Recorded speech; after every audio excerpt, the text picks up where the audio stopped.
All set? All right, good afternoon, everyone. Before we start, I just want to acknowledge our law enforcement partners joining us here today. Bill Sweeney, Assistant Director in charge of the New York FBI office.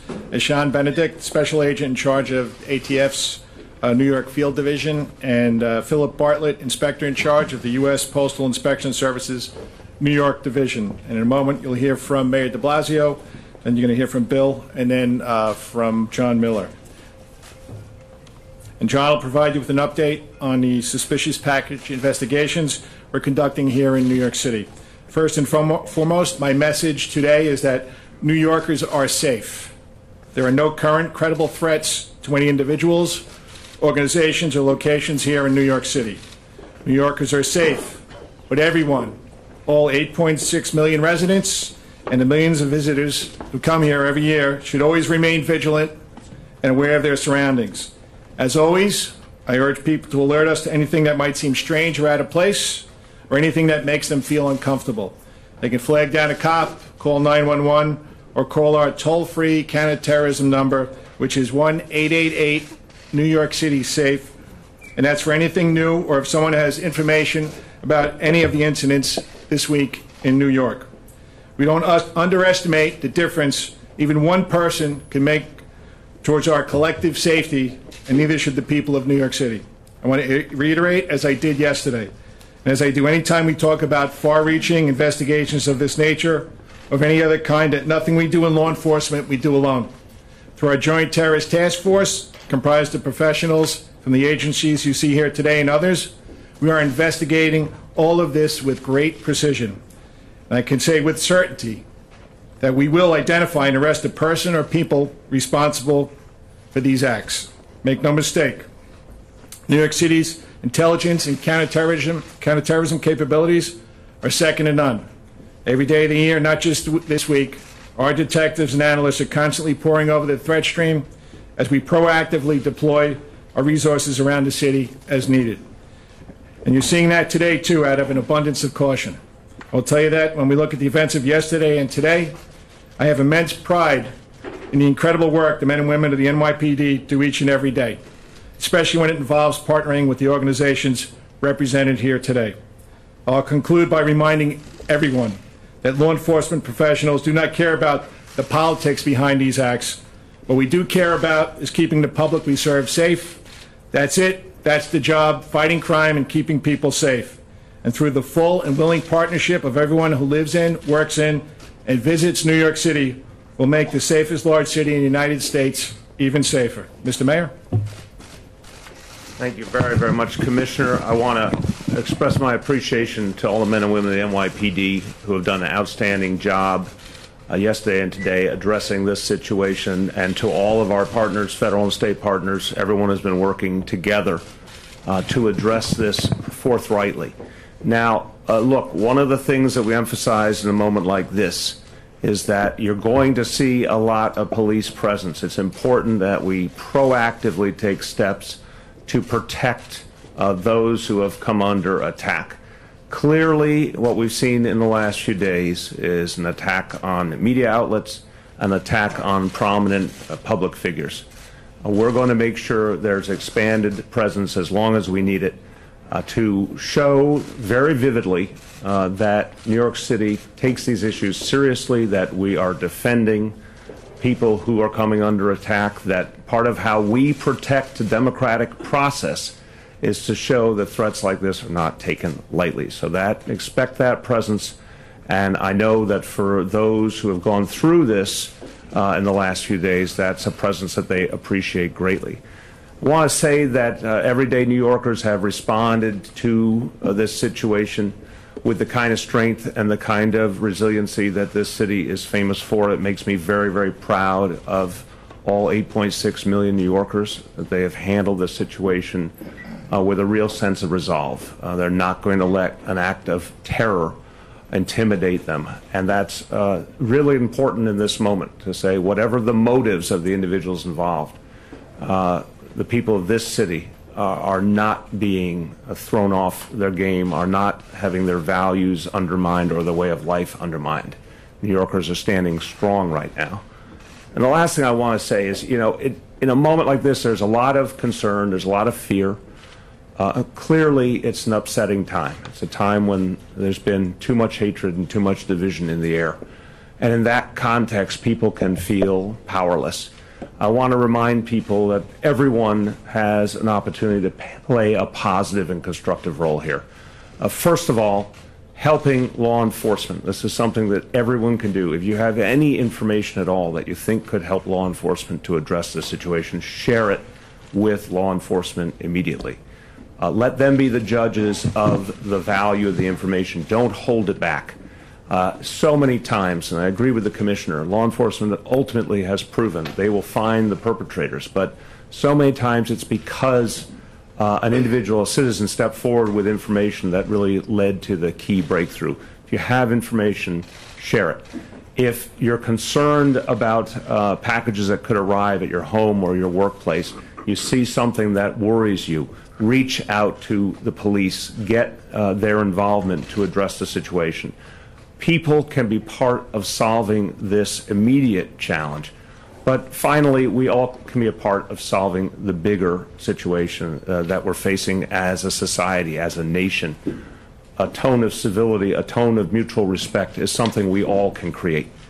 We shouldn't just ask, what are the most prominent voices doing? We also have to ask the question, are all of us treating each other with respect? Treating men and women in law enforcement with respect, people in the media who report the news, treating them with respect. This is something that we all have to do as a way of addressing a crisis like this, and we can, and I have great confidence that we will. Thank you. Thank you, Mr. Mayor. Thank you, Jimmy. Right now, the FBI Joint Terrorism Task Forces around the nation are fully engaged on this investigation. We are working quickly to process and analyze relevant information from the suspicious packages recovered over the last few days. We will continue to do so for as long as it takes and until there is a resolution. This is a nationwide investigation involving multiple jurisdictions coast to coast. To give you a sense of scope, just here on the New York JTTF, agencies ranging from ATF, the U.S. Postal Inspection Service, the Secret Service, the NYPD, the New York State Police, and dozens of other federal, state, and local agencies are working shoulder to shoulder. I want to thank those partners for their efforts, their collaboration, and hard work. Much of their leadership is in the room with us today. I also want to personally thank the hundreds of men and women that are up the street working on this together. The FBI will continue to focus all of the resources at our disposal to identify and apprehend the individual or individuals responsible for these acts. The investigation is still in its early stages. I have said this each time that we have faced similar situations, but it bears repeating today.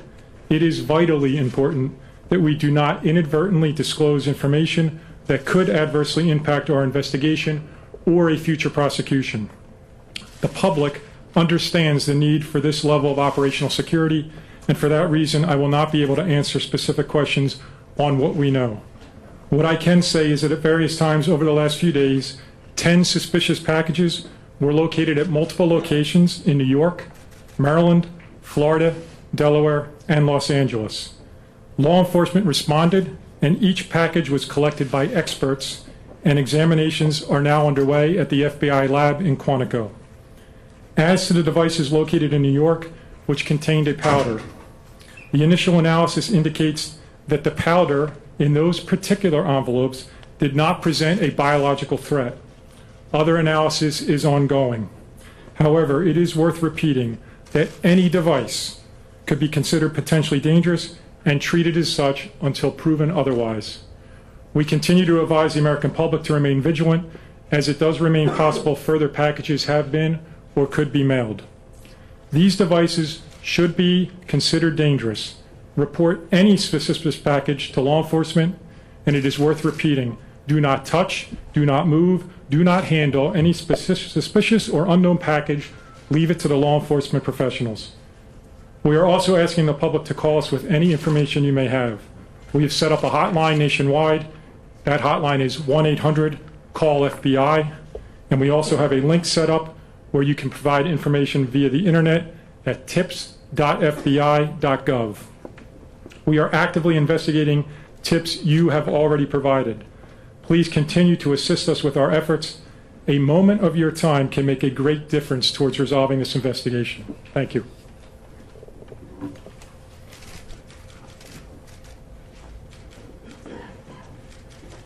I think most of you are up to speed on the events that occurred outside the Time Warner Center at CNN yesterday. What I'd like to do is kind of walk you through the timeline of the events of this morning on Greenwich Street.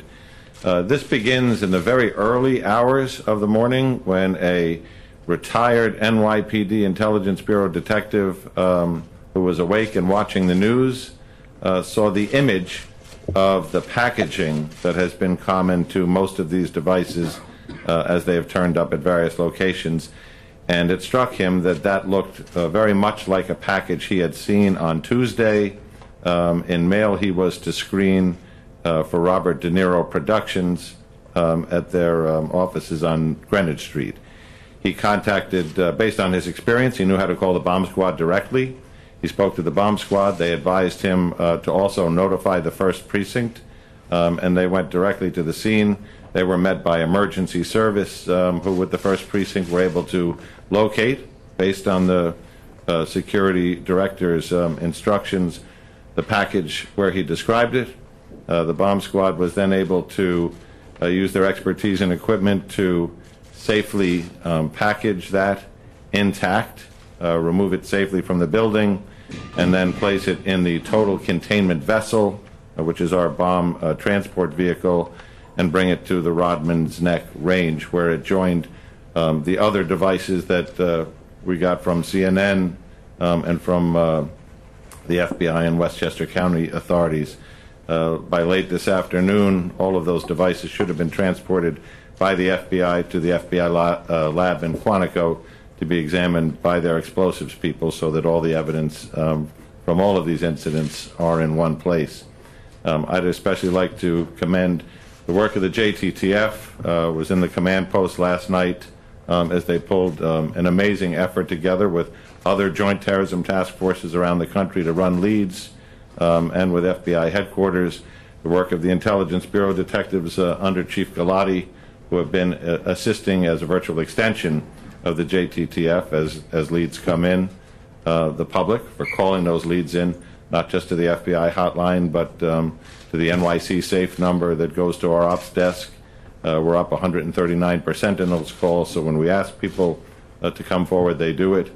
Particularly to the bomb squad detectives and supervisors who, whether it's 1 o'clock in the afternoon or in this case 5 o'clock in the morning, are right there with the right equipment, the right training, and know what to do. The emergency service people who drive that truck with the device in the back, the highway people who escort them, and of course all of our partners, postal inspectors, ATF, and of course the JTTF. It's a large team effort, and we're looking for the continued help of the public. All right, at this point, we're going to take some questions. Yep. Second row. Were these devices rigged to explode, or do you think they were more sent to intimidate? So we're not going to, as Bill said, we're not going to give you 100% accurate description of what the devices were, but we have to treat them as live devices. This is a protocol that our bomb squad people use, and it keeps everybody safe. Yep, in the back row. Is there any reason to believe there may be other packages like this out there? Yeah, we don't know at this time, but with the postal services that are here, we're doing our best to make sure that if there are any out there, we identify them quickly. Yeah, in the back. You said that the powder wasn't biological. Is it a talcum powder or some other type of powder? And also, are you exploding the bombs at Rodman's Neck, or you're taking them to Quantico unexploded? No, we are transporting whatever evidence we have down to Quantico. And as far as the powder, we're just going to leave it as to what Bill said, that it's not biological, and we're still testing it. Yes, in the back row. 2 questions. First of all, is it? I saw reports that they may have come from Florida. Or any of them have they been hand delivered or delivered via courier, or were they sent through the mail? Could they have come from Florida? And then my second question is, what, in terms of being proactive and identifying potentially new targets, are you doing anything to look for other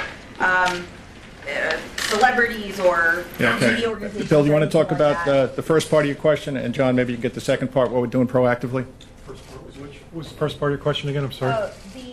Could they have originated in Florida? Were any of them sent? How many of them were sent to the mail versus delivered by courier? So I'm not going to get into specifically where we think the packages came from. Some were obviously delivered or in the postal system. I'll leave it at that. Other than that, I'm not going to get into a description of where we think the packages originated. I would reiterate, regardless of where people think they originated, if you see something suspicious or you think you may know information, please provide that to us at those 2 tip lines. Commissioner? Hold on 1 second. We have a second part of that question.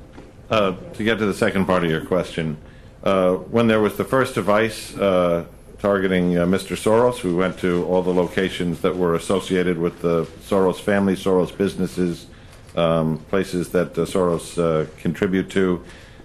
When that developed the next day with the bomb at the Clinton residence, then the Obama residence, we really widened our outreach. We have a program called the Nexus program. We have the SHIELD program. So we have a lot of built-in, preset public-private outreach that we just turned on and then turned up. We went to television networks yesterday. We posted police officers in front of locations that we thought might be under increased threat. When the device was discovered at CNN, NYPD personnel were already there working with their mailroom people on recognition and detection, and that was increased to a wider scope today. I don't want to go through what types of people or places we've increased to, because we don't want to single anybody out that hasn't received a package. Suffice it to say, we're watching where they go, and we're doing extensive outreach. Just to add one more thing to that, and if you go on the NYPD website, there'll be information about how you can identify what might appear to be a suspicious package. Somebody over here? Yeah. Question, there's been a lot of speculation and a lot of talk about whether these are hoax devices, maybe not real in some cases, they weren't intended to go off. How would you describe it? Would you describe it as something that was a hoax, or should people really be taking this seriously? This is something that should be taken seriously. The NYPD and the FBI, we're taking this seriously. We are treating them as live devices. As you see the way our bomb squad detectives went into CNN yesterday, this has to be taken with the utmost seriousness. So as far as a hoax device, we're not treating it that way. Dominic? Question for the mayor. Mr. Mayor, do you definitely feel this is terrorism related, and what do you say to the people of New York? It's absolutely terrorism because it's an effort to use violence to make a political impact. That's the definition of terrorism. The people of New York City are as tough as it gets. This city's been through terror attacks before. The people of the city understand the whole game plan of terrorists is to intimidate us. New Yorkers refuse to be intimidated. That's what we see time and time again. Go back to 1993, the first bombing of the World Trade Center, and everything that's happened ever since. People in this city are full of resolve and don't let these things throw us off our game. And I think that's important to inhibiting terrorism going forward, to consistently show those who would attack us that their efforts are in vain. So New Yorkers have been exemplary. They do heed the warning. If you see something, say something. But I want to remind people, because we see this a lot, people should not hesitate. Sometimes someone's looking at something, they're concerned, they think, oh, maybe I should call, maybe I shouldn't. If it's on the cusp, make the call. If you think maybe you should call, you should definitely call. Let the experts resolve something. If there's anything that's suspicious, let law enforcement be the ones to make sense of it. Dolan? I'm just a little confused on the powder. Just as a clarification, are you referring to the white powder that was found in this package mailed to CNN, or is this powder that was in the device? No, this is the powder that was found yesterday with the packaging yesterday. So it's not biological. It's still being subjected to further testing. Yep, right here. A little bit about the officer, the retired officer who found the package at De Niro's property? No, just I'll say that I'd like to thank him for doing his job correctly. Now, he saw on the news, and thank you for putting it out there, that this package that he saw yesterday was almost exactly like the package that they were showing on TV, and he took affirmative steps to call us to make sure we could take it away safely. Yes? Is it accurate to call this an explosive device, a suspected explosive device, or simply a device? What's the proper terminology? I would say it's a suspected explosive device.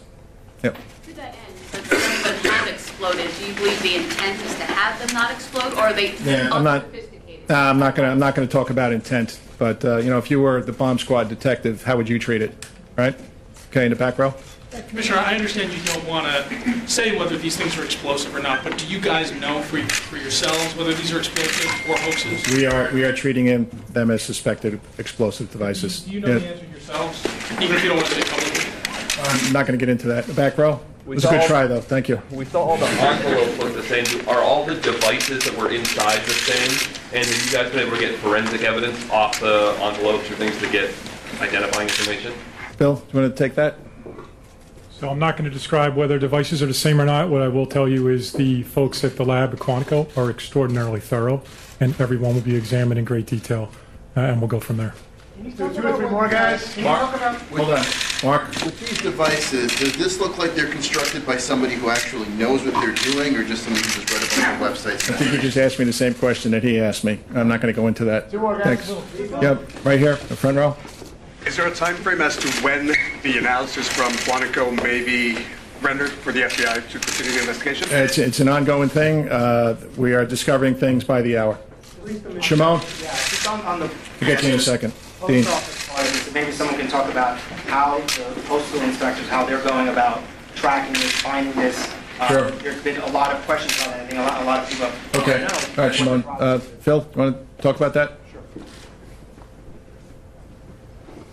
So in terms of tracking, we have over 600,000 postal employees out there right now, so we have their eyes and ears looking for these packages. I will say, in the postal network, we have found nothing in the last 8 hours. So what we have so far is what we have, 10 parcels. So what does that indicate to you, if anything at all, in terms of how significant is that you haven't found anything else? It's not really significant, although, again, it's working. We've got our eyes and ears of the postal employees, highly trained postal inspectors out there, searching postal facilities, looking for these devices. And again, we haven't found anything in the last 8 hours. And have you been able to determine where these packages were mailed from? Without, you don't have to give us a location, but has there been a significant amount of work done? Not at this time. No. Right. Thanks, Phil. Dean, last one. You've been asking people to call 188-NYC-SAFE and the national hotline. Have people been calling those hotlines with information? And do you have leads? Yeah, so as John said, our 1-888 New York City SAFE hotline, we have 139% more calls as of yesterday. So people are calling. And am I going to speak about specifically what those leads are? I'm not going to do that because we're still in the middle of the investigation. Thank you, everybody. Thank you for being here. Thanks.